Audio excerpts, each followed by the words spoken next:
I asked the question, how dearly does civil society hold this idea of manifestos? Are parties actually serious? Look at what Rahul Gandhi had promised during his Nyaya Yatra. He said, okay, I will promise all the crops come under MSP and give a legal guarantee to that. Somewhere he said that I'm going to give 1 lakh rupees for every woman. How targeted is it going to be?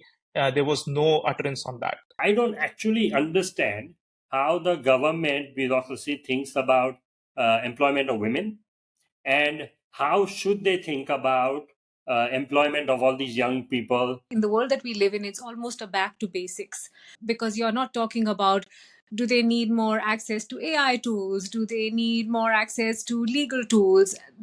Now it's, how do we keep them alive? And I think when you talk about things like manifestos as well, I feel it's a really good time to get back to the basics.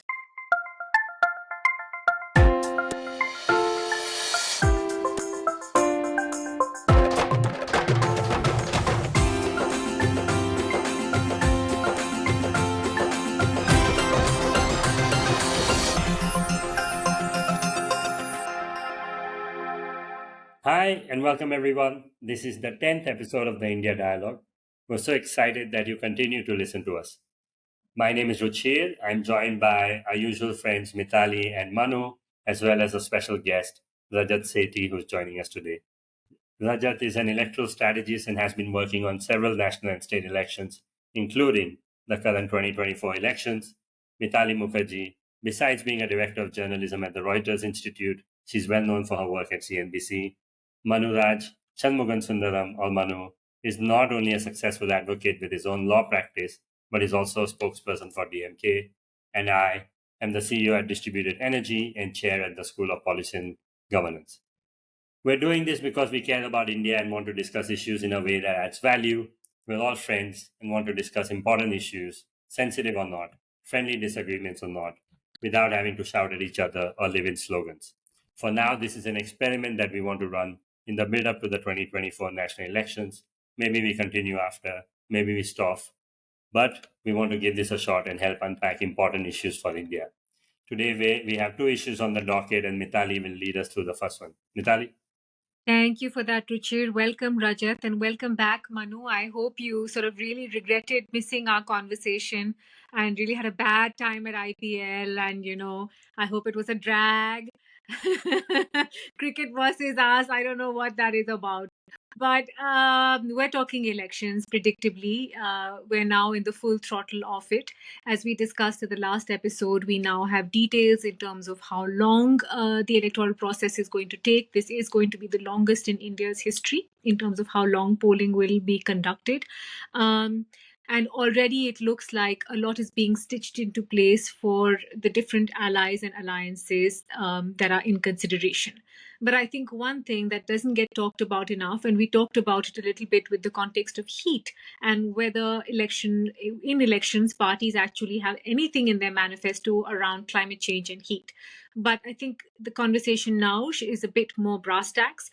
What is it that the manifestos have to present on economic welfare, social welfare, politics and development of the nation? Because ultimately that should be what is on a voter's mind when he or she goes to cast the vote. Rajat, first shot to you as our guest. First of all, how much thought do you think has been put into the manifestos this time round, and what to your mind should be the crucial sort of top three things to be considering while thinking about a party's manifesto and thinking about what is really relevant for the country's development? Thank you, Mitali. And it's such a delight to be amongst old friends.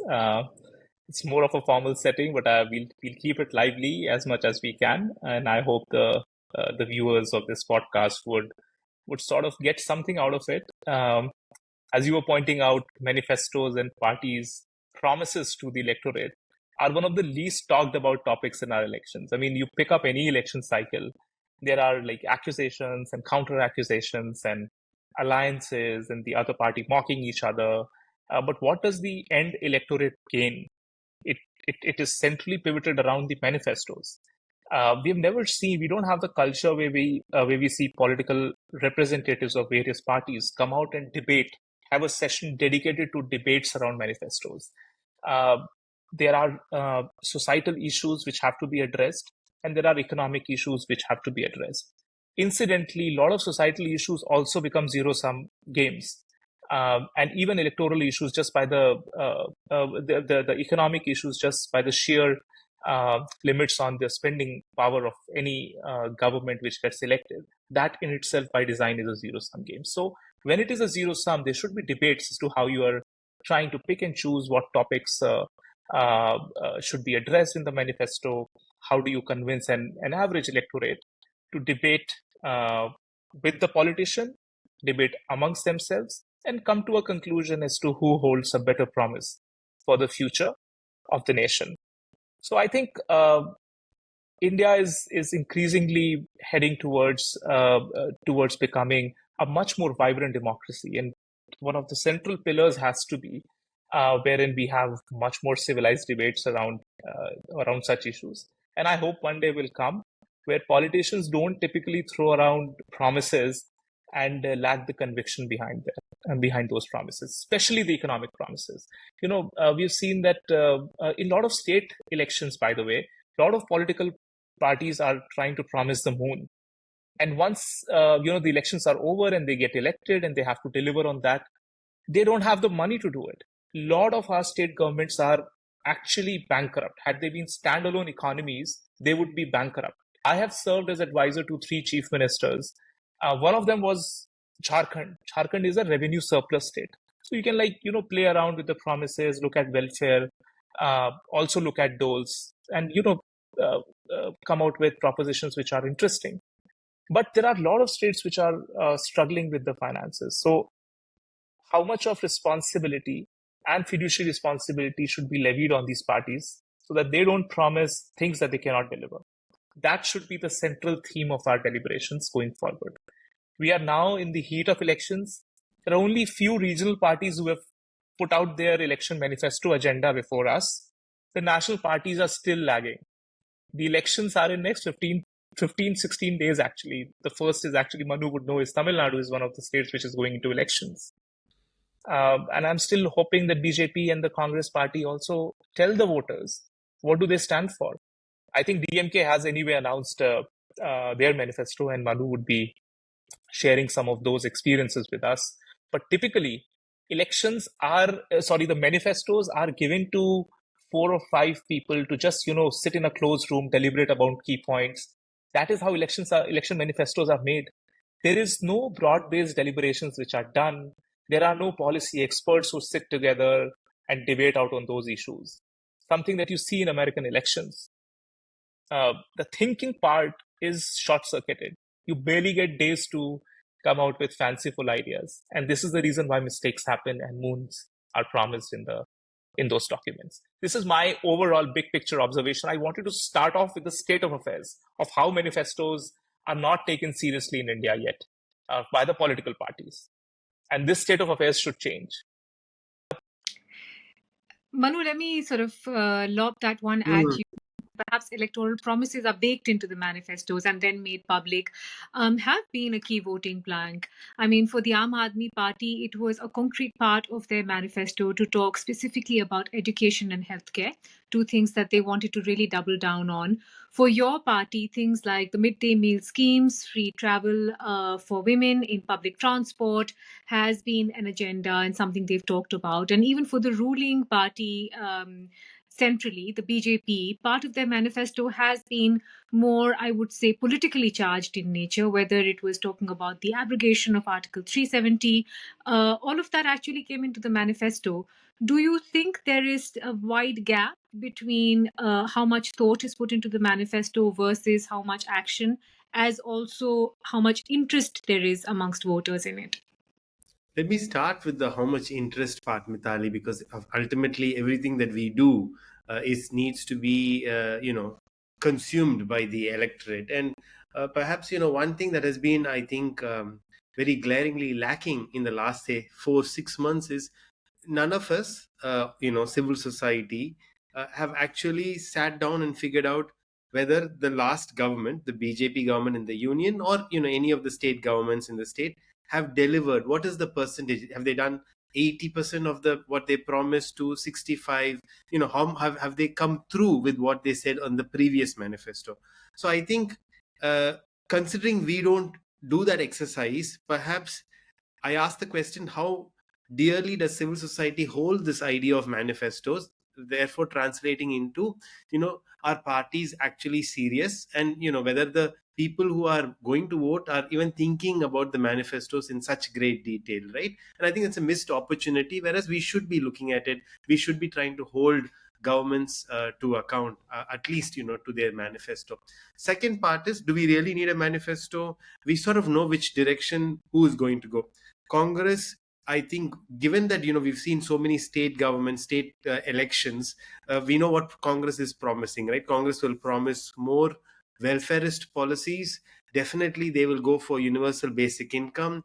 They will probably, imitate some of what So Karnataka has taken up more of midday meal or free meal schemes. Karnataka has also taken up, like Tamil Nadu, the free bus travel for women, so on and so forth. So I mean, that sort of we know, and we know the BJP's sort of trend in a particular way, and I think we can extrapolate what might be on their manifestos. As you rightly pointed out, Mitali, they would say that we have legislated on Article 370. If I recall correctly, the 2014 BJP manifesto had the one nation, one election promise. I don't think it was there in 2019, but nevertheless, they've ticked that box. Perhaps I can't remember strictly about the other aspects, but I'm sure they would say that these are the aspects we've done, so we know which direction that they're going to go. Now, nevertheless, I think we do owe it to the people, or the electorate, that these are what we aspire as a political party, as an organization, for the country to do, and what we will do if elected. And I think it gives people some sort of a a sort of a benchmark, that they can assess. And I think what I'm seeing more, and I don't know if this is a pan-Indian phenomena, definitely in Tamil Nadu, a lot of the individual members of parliament themselves, have a little parliamentary constituency manifesto. They will say, look, if possible, I will do all of this if I get elected. These are the issues I will try to highlight. But of course, the problem actually is twofold. One is, for regional parties like Aam Aadmi Party, or the DMK, or the Trinamool, the issue is that how much of the national political agenda can they influence, whether they are in government, one, or alternatively, if they're not in government. Now, in the United States, as you know, in Congress legislates. So every single Congress person, Congresswoman or Congressman can actually lead a legislation. Whereas in India, we don't give private member bills very much importance. And I think 2 private member bills have ever been legislated in the last 50 years. So ultimately, what we've sort of, the system we have created for ourselves is that we need, the government is the government is the sole controller of national agenda, right? So parliamentarians who are especially in the opposition have little to no legislative voice. Of course, they used to have some sort of an executive or a semi-executive role when they used to have these member of parliament local area development scheme, MP lads they used to call it, but that got substantially reduced around the 2020 COVID time, if I recall correctly. So I think, what exactly can state parties, what exactly can individual parliamentary candidates, can they promise, as an agenda, as a manifesto, is actually very little. Often they say things like, oh, I will make sure, there's an extra train station. Now, of course, that is, part of the union government's remit. But can an individual member of parliament or 3 members of parliament even go and get a train station, let us say, for South, Virudhunagar, or, for a second train station in Thoothukudi or something?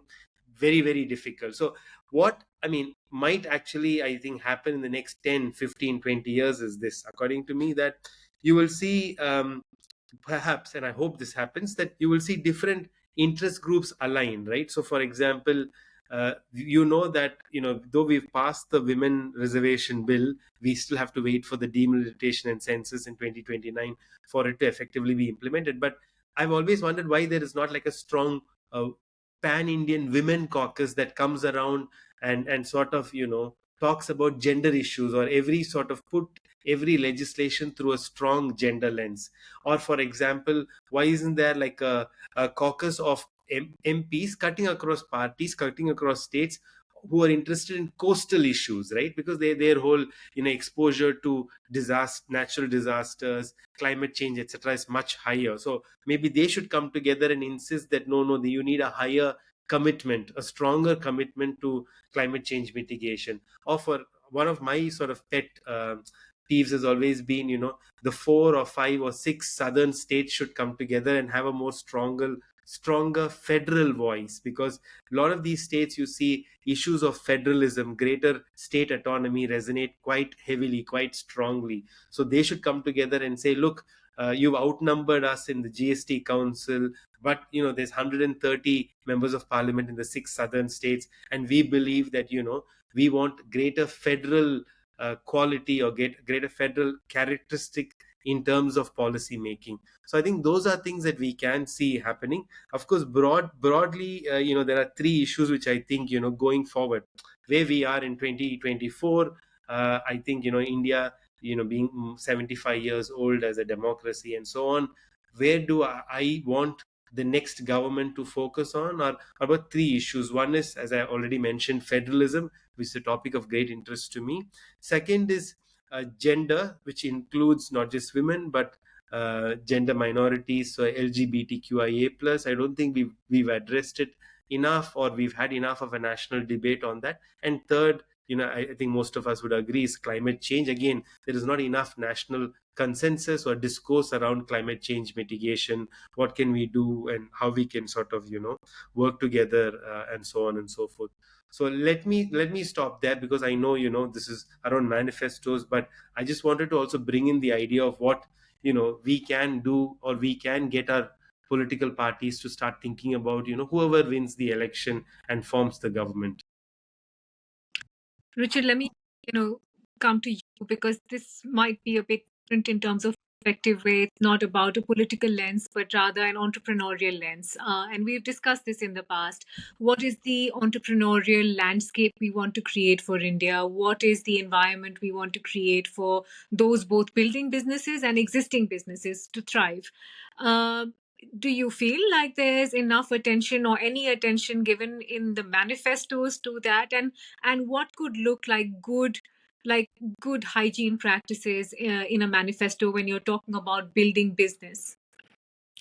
It's such a complex issue, one of manifestos, right? Because individuals are running in their local seats, but then there is this federal vision. Union, as a union government, we will try and achieve this. And at the end of the day, most of the votes are won on local issues on the ground. People are being mobilized on local issues. So there is a bit of a gap between why do people actually, they're mobilized to go out and vote, versus what the national vision is set out by all these parties.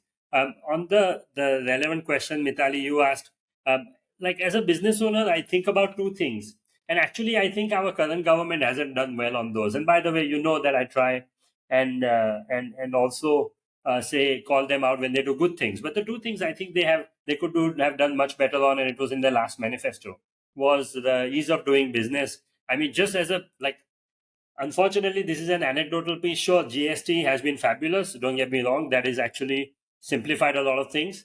But registration, I mean, I'll give you a very simple example. This last week, I've been trying to register 2 business entities, and getting a name approved has taken 3 weeks. People look for the most insane reasons why to reject, like getting a name for a company. And similarly, like um, uh, like getting all the relevant approvals. Different businesses require different approvals at local places. Like the bureaucracy piece is not simplified. That's like one component. I think there is a lot of work to do. And the other component I think a lot about is employment, especially for young people, especially for women.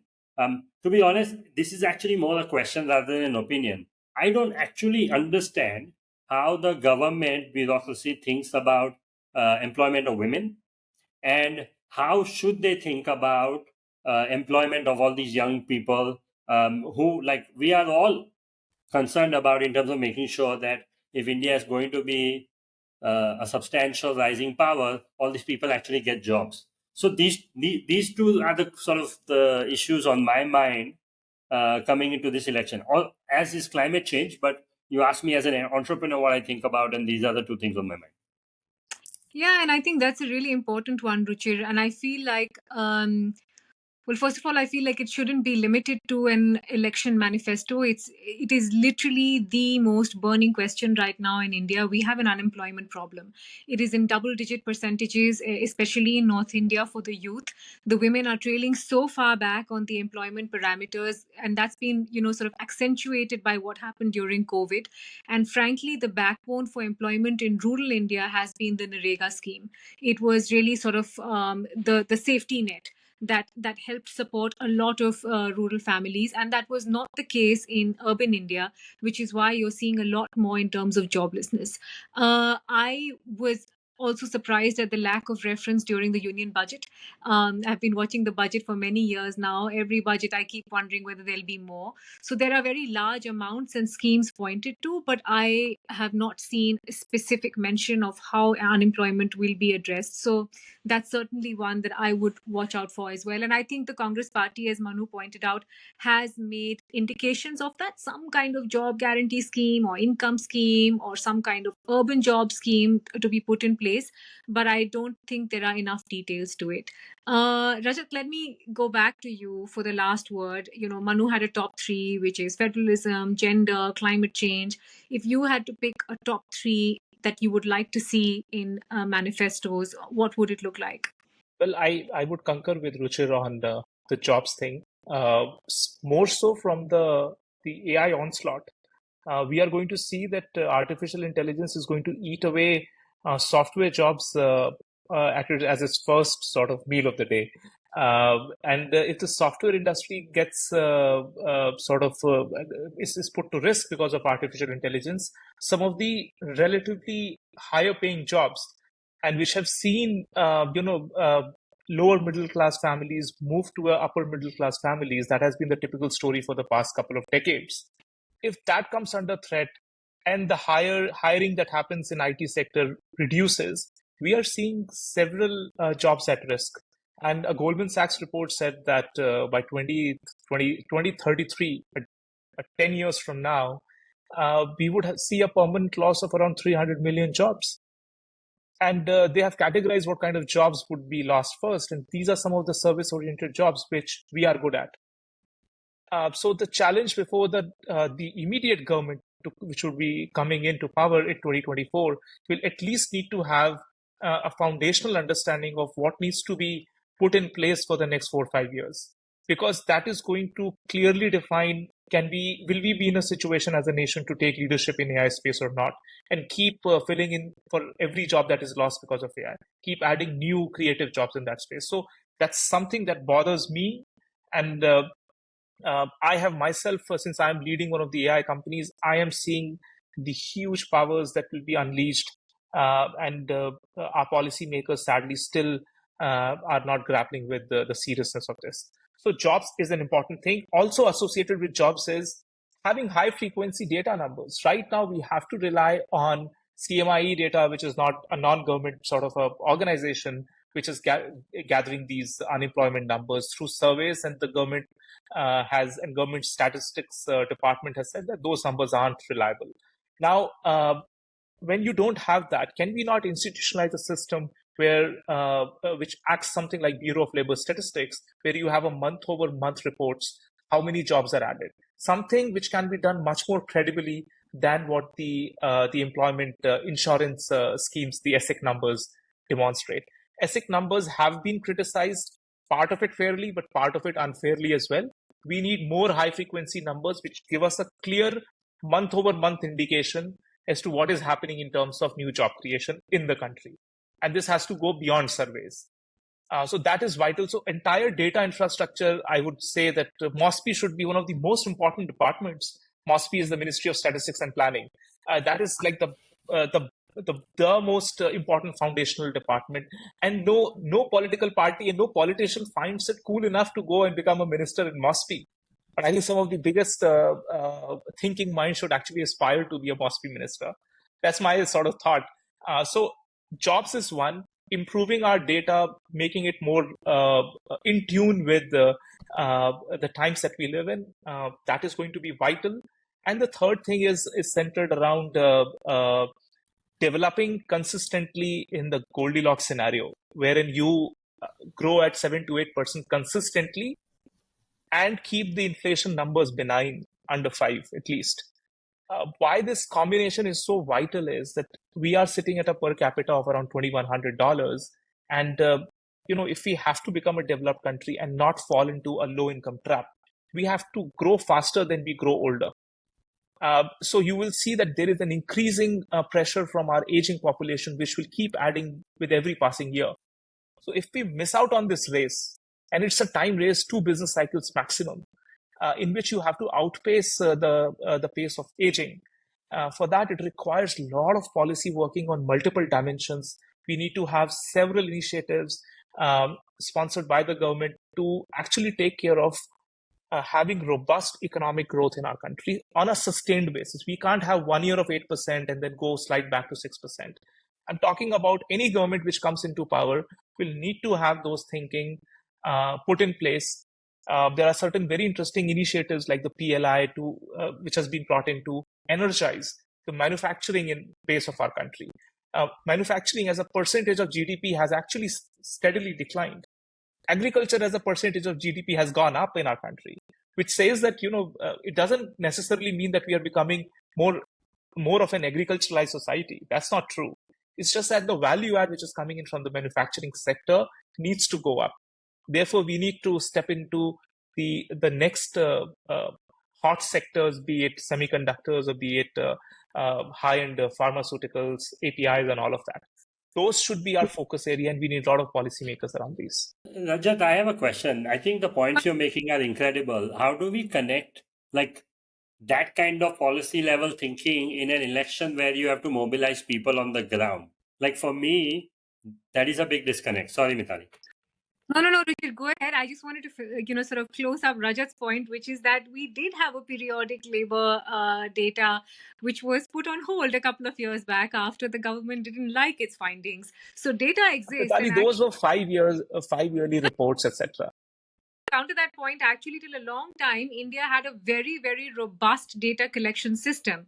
If we choose to pause some of those data collections, then we will not have data to sort of tie back on. But I completely agree with your point that we have to double down on what the data is pointing to. The only thing is we have to ensure that that is independent data.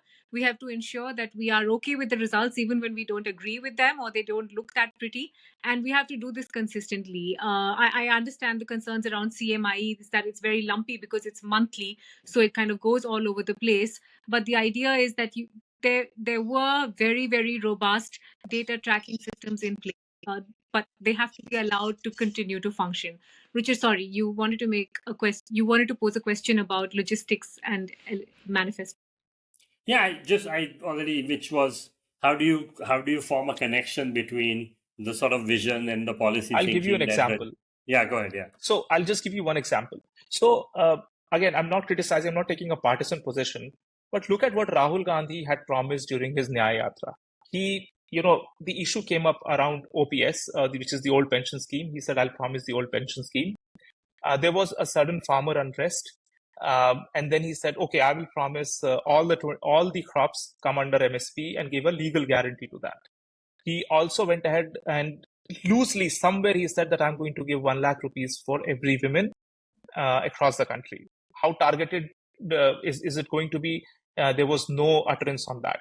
Plus, there is some kind of a minimum guarantee scheme. So, I mean, just a rough back of the envelope calculation on this will suggest that this is 40 lakh crore rupees, which will breach it will reach to a level of the entire budgetary spending in 1 year, which is around 43 lakh crore. What I'm saying is that if a political party is promising certain welfare schemes, the balance sheet has to balance. If you're trying to promise, there is no problem with it, because what kind of welfareism, what degree of it necessarily comes out of your political and ideological positions. I'm totally fair with that. But at least balance the budget. You can't be promising which you cannot meet. And this is where I think our electorate will have to be educated, that they ask all political parties the questions, do you have the money to actually promise me this? What are those projection numbers on revenue growth that you're looking at? What year are you actually going to promise me, say that 1 lakh rupee that you're going to send to my account?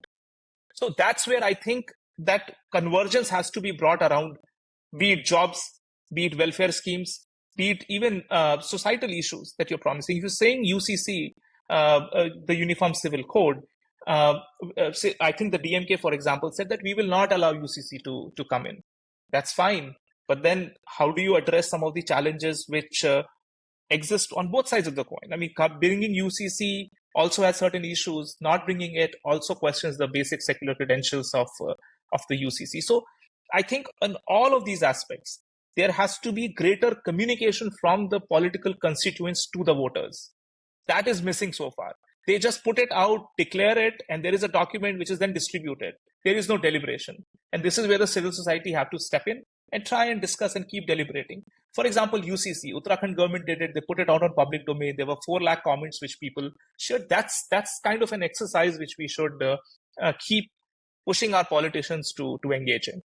Manu, let me flip it to you, on Ruchir's question. And I also have a cheeky question, which is, should manifestos have something about what happens to politicians who change their political parties from sort of election se election tak? What do you should manifestos have something about those political leaders who are saying something before one election and then quickly switching to another once they've switched parties? So see, on the issue of manifestos, and I think we've now started to really scratch the surface and get into aspects where I think we do need to address these to really understand which direction we all want this country's polity to go. Right now, like I said, there's nothing binding about a manifesto, so you can say anything and not really come through with it. Although I think one point earlier when Rajat was saying people or political parties promising the moon. So now, after the 2013 Supreme Court judgment in the Subramaniam Balaji case, Rajat, what parties are required to do is actually now they need to run the manifesto and the calculations, like rough financial requirements to implement the key manifesto objectives through the Election Commission. So in fact, now most political parties, I mean, at least I know the political parties in the South, in Tamil Nadu, they run it past the Election Commission. The Election Commission has to say, you can't just announced anything in a manifesto without having some financial basis for it. So I'm pretty sure whatever Congress or BJP or any other parties yet to do, they will have to run it through the Election Commission and at least convince them that they have the money, and there will have to be some balancing of the balance sheet, or at least to show that there is some fiscal sense or prudence to having these items on the manifesto agenda.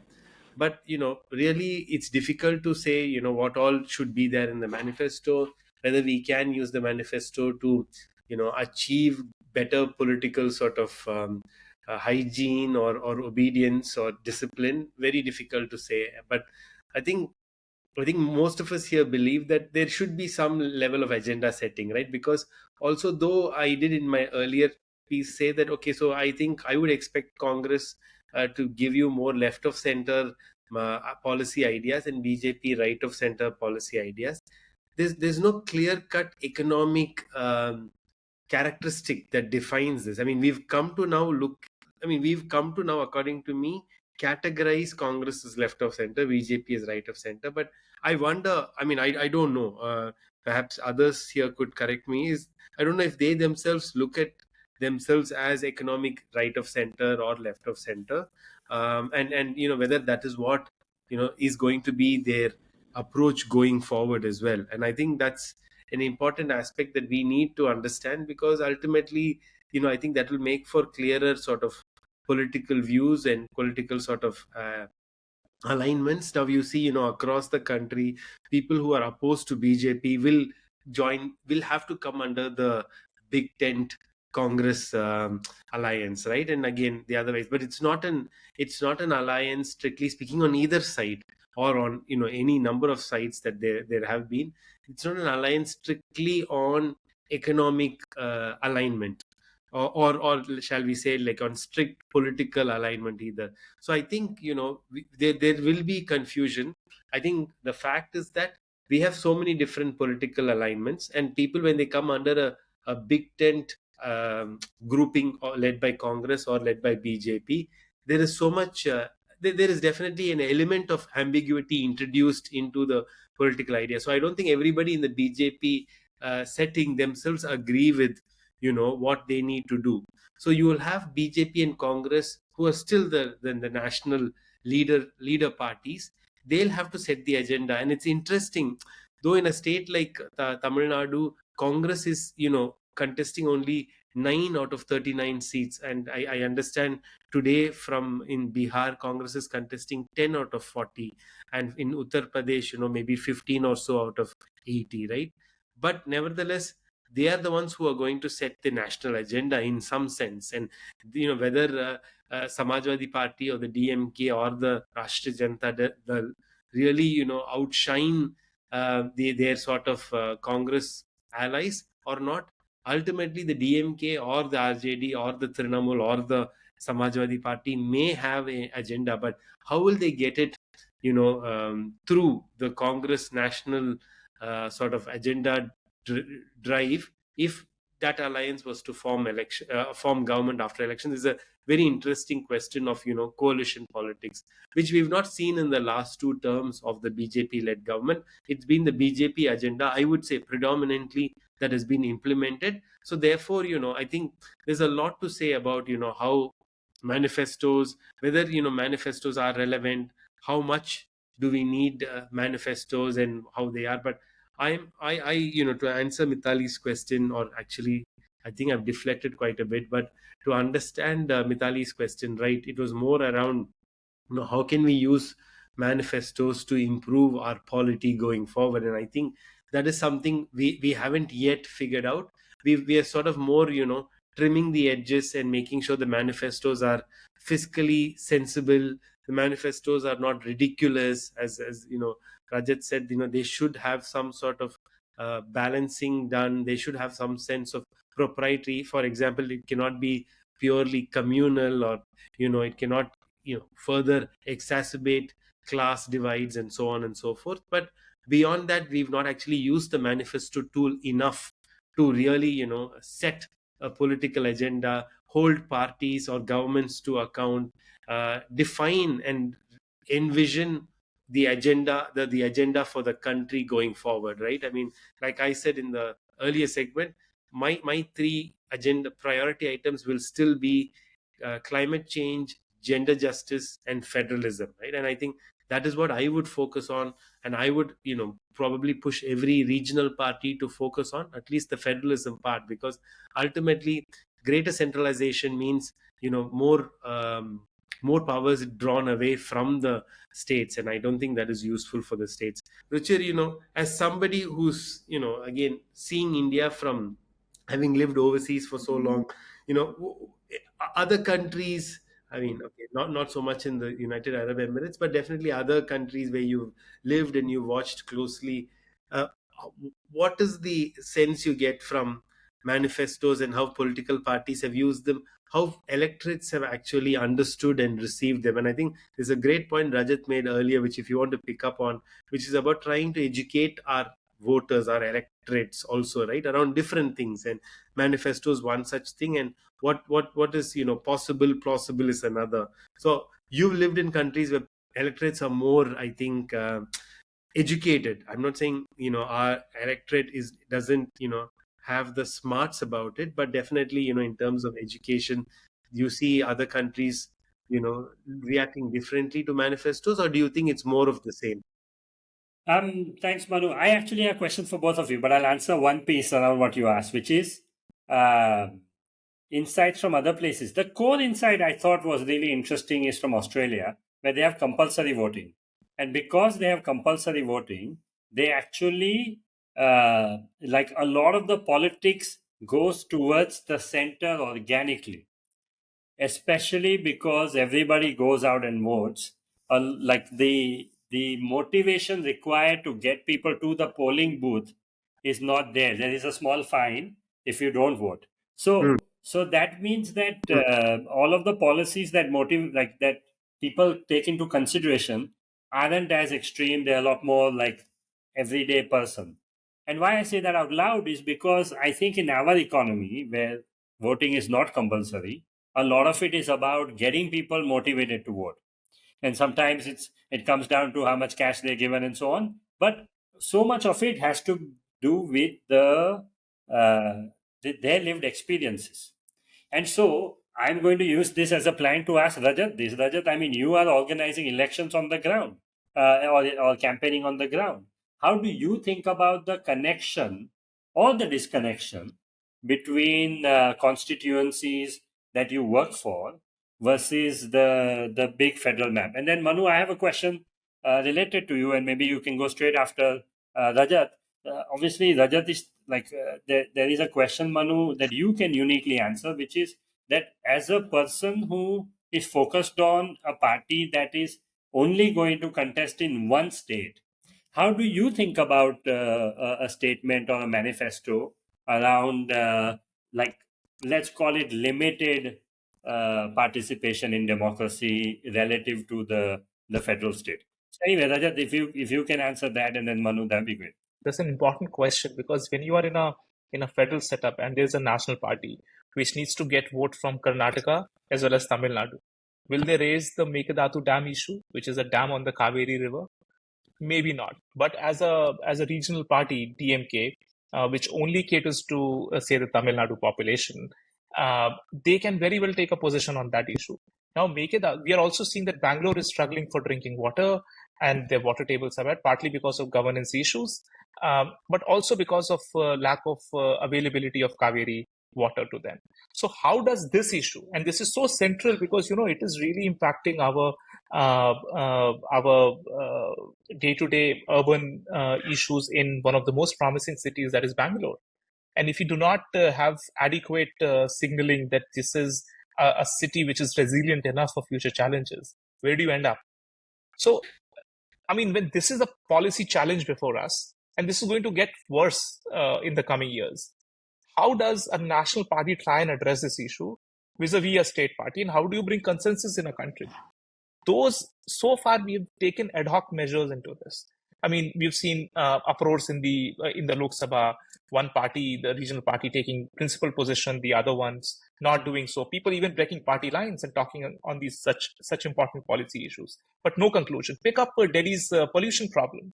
We see Aam Aadmi Party taking up very, very strong positions prior to election. Now that they've become stakeholders in the Punjab state, they are taking completely different positions while they're ruling in Delhi as well. So all of this issues which genuinely matter to a common electorate are getting split on political lines wherein I don't see convergence on ideas. I don't see convergence on execution at all. And I see parties just wishing that these issues will eventually go away as a function of time. That's not how policies should be made, especially for for the future of our country. They're not. It is not good. And what affects you and me? It's not these big ticket items around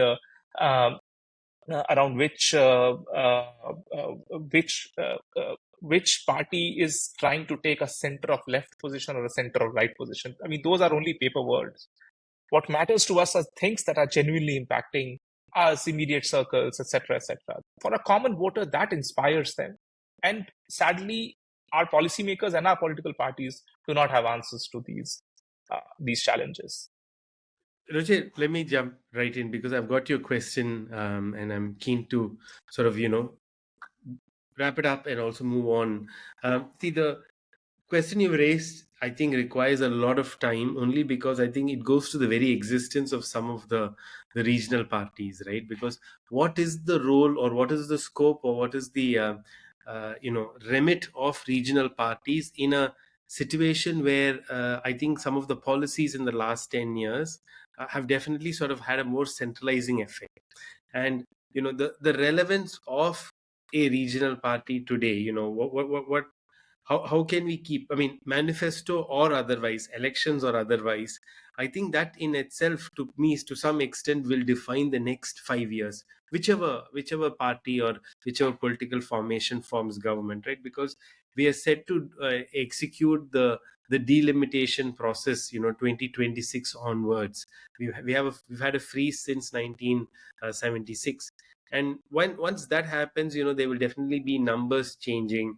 Definitely some of the parties, some of the governments or some of the states in the south will lose out in terms of numbers, and I think there you will see a greater sort of pull and push for space and voice in the national context. And I think there you really realize the extent that the state parties will understand the value of federalism and their voice being diluted or otherwise, right?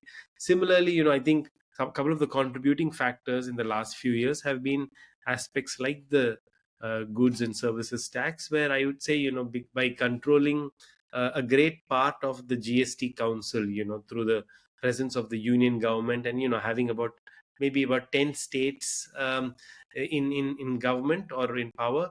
I think the union government has been able to play a much more disproportionately influential role than the other political formations or governments or parties put together. So I think you've had aspects which have sort of actually um, gone to the fundamentals of whether regional parties may even exist, 5, 10, 20, 30, 40 years from now, right?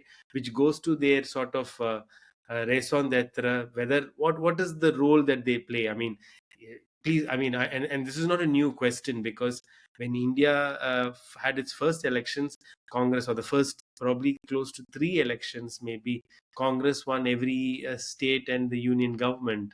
And definitely, the presence of regional parties and the other parties, even non-Congress parties, only started around the late 60s, 70s through the 80s. So I think there might be another sort of era where you have this question coming up also, and that need not be something that we have to see only through the prism of the election manifesto or this election season alone. I think there is a greater question about what the country should be, whether it should be a union, or a union of states, or a federal country itself. So I think those questions will be decided, or will have at least be deliberated over the next, I would say, 5 if not 10 years. And I think that's where we will look towards for our answers. Mitali, do you want to sort of give us the last word, and then I'll take you guys to have you heard. Yeah, Manu, I'm going to jump in because I think we're losing your audio a little bit, but and I'll approach it a little bit differently just to sort of put my sense of this whole situation in place. I was having a chat to a journalist from Israel a couple of days back, and we were just talking about sort of, how can we support journalists better? What is it that we need? And she made such an interesting point, which is, in the world that we live in, it's almost a back to basics, because you're not talking about, do they need more access to AI tools? Do they need more access to legal tools? Now it's, how do we keep them alive? And I think when you talk about things like manifestos as well, I feel it's a really good time to get back to the basics. On Rajat's earlier point about data, I don't think there has been enough analysis of the kind of impact COVID had on an economy like ours. I don't think there is enough analysis about what has happened to the lower middle class and how they have been decimated economically post what happened with COVID and demonetization before that. You can see it in what's happening with sliding two-wheeler sales. You can see it with what's happening in terms of savings falling. We need to go back to, the basics, which is, what are we doing to support our electorate with education? What are we doing to really provide sound primary education to each and every child in India? What are we doing with healthcare? Are people getting access to the kind of healthcare that they need at the time they need it and to the extent that they need it?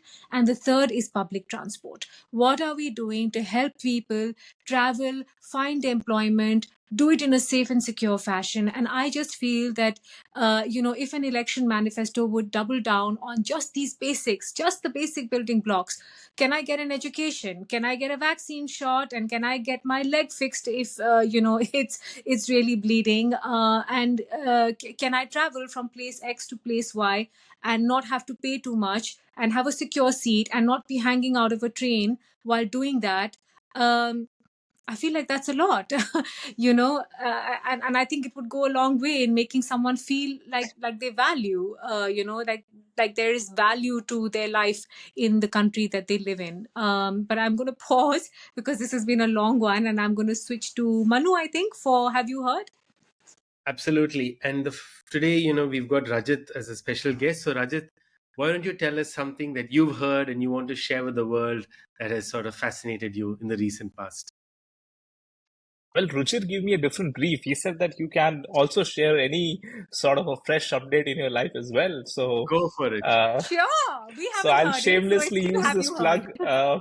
And this ties into what Ruchir was earlier saying, that there is no ease of doing business. So what I'm trying to do is I'm starting a business think tank based out of New Delhi. It's called a Ravli Forum, which tends to go past the mandates of the CIIs and the FICCIs, and actually sit with the various sector business and industry representatives, sit with them and understand genuinely what are their concerns about, and try and act as a bridge with the government so that we see those policies, because the devil lies in the detail. There are so many issues, small issues around China dumping left, right, and center into India. We not having consistent anti-dumping policies. We're not working on certain FTAs. The implementation of FTAs are concerns in certain areas. A lot of our businesses who want to jumpstart, a lot of foreign companies who want to step into India still have that inhibition. How do we resolve that? So there's a lot of government talking that is still required at multiple levels more. And I think India should see blossoming of several think tanks in the future, and have more thinking spaces in our country. So I'm taking one small baby step in that direction. So wanted to share with all of you. One small baby Awesome. step for you, a Fantastic. giant leap for think tanks in For India. think tank Thank you. Thank you. Thank you, Manu, Rajat. Manu is the joker of this show. Thank you, Ruchir. You want to go next, Ruchir? Then Fine. Mitali? I have an obscure one. Like the story is very famous, which is the ship that ran into the bridge in Baltimore. I went down a rabbit hole to figure out who pays for that, and discovered a concept of general averages. I don't know if you've heard of a general average, but it's this idea that cargo owners and their insurance will pay for the vessel and what happened. If any time a captain, for the safety of the crew or for any other reason, has to dump some cargo, there is this concept of general average that is invoked, where all of the cargo owners and their insurances will pay for that. So in this case, I don't think it's true for the bridge, because I think the bridge is public infrastructure, but all the damage to that ship and the cargo on that ship will be averaged out amongst all the cargo owners. So that was a new discovery for me. So interesting. Fantastic. Love the general averages theory, Ruchir. And you gave it in such a better than average sort of narrative that you normally do. Mitali? Yeah, and I was going to say, Manu, this shows, Ruchir's entrepreneurial spirit, which is the first, when the ship went down, Ruchir was like, who's going to pay for that? I just want to check. How can we pass it on to the consumers? I know. So I'm going to go with something that I literally is 1 day old for me, which is Duolingo, which I'm sure a lot of you have heard about. I'm literally just trying it on a lark. It's this app where you can learn a language. And what I love is the way they sort of map what it is that you want to do. Is it for professional purposes? Is it just for fun? Clearly, mine is just for fun. And then there's, how much time can you give to it, which is 5 minutes of my life, because really I don't have time for anything more. So I'm attempting to learn Spanish. I've done very badly on day one. I couldn't even get through sort of 6 questions. but I live in hope, and I think it's really fun. I think it's so amazing to have technology, open up these fantastic opportunities for us just to do things for the love of it, not under any pressure. So that's mine. What's yours, Manu? You are Duolingo years old today, Mithali. I think as they say on Instagram. So did you know? This is fantastic. Thank you for sharing that, Mithali. I've actually not used it yet, but I'd Yeah, love to. yeah. But did you know that most crypto traders are in the age group of 22 to 30 years old and hail from tier 2, tier 3, and tier 4 towns in India? I didn't know that, Mithali, but I think on the next Have You Heards, I'm going to tell everybody about India's best kept secret and about the new book called Crypto Crimes, authored by Mitali Mukherjee, which is Ah, available on Amazon for pre-order. But actually, I'm going to talk to you about another market that is stands at more than $10 billion in India. Did you know, Mitali, that when the Indian Premier League first started in 2008, it was valued at $1.8 billion, but today is $10.7 billion as on 2023. And this we know because of the India Today has a data insights group which has told us about this. I think it's fascinating. I think often we don't pay enough attention to this part of this real sort of interesting India entrepreneurial story. I mean, I think there's very many stories that we focused on, but the IPL, today is the second or the third richest league in the world after the NFL and the NBA, or wow. some people say it's the second after the NFL. And I think it's so interesting also because it shows great entrepreneurial spirit, and it's of course it's sports, so it's good for you. If you play it, more people playing sport, more people watching sport has a positive impact on your health. But also there's so much political involvement, right? I mean, we always say India, the politicians have spoiled the country and whatnot, but actually you can see that if politicians from across different parties work together, they can actually build something which is of extravagant brand value, and has done wonders for the country. So I wanted to share that about the Indian Premier League because the season started last week, and I was very happy to go and watch the first two Chennai matches. So thanks for that special mention. And Richard, do you want to wrap up? Yeah, I'll wrap up. That's our show, episode 10. We're in double digits, which is incredible. Thank you, Rajat, especially for joining us as a guest today. We're so grateful to have you. Mitali and Manu, insightful as always. That was a wonderful show. If you have any feedback, please share with us at indiadialoguepodcast@gmail.com, or find any one of us on Twitter or X. Rajat Sethi is at Rajat Sethi 86. Mitali is at Mitali Live. Manu at ManuRaj1983. I am at Ruchir_P. The podcast is at TID, the India Dialogue, TID_podcast, or at India Dialogue Podcast on YouTube. Thank you all, and we look forward to seeing you again in a week. Bye.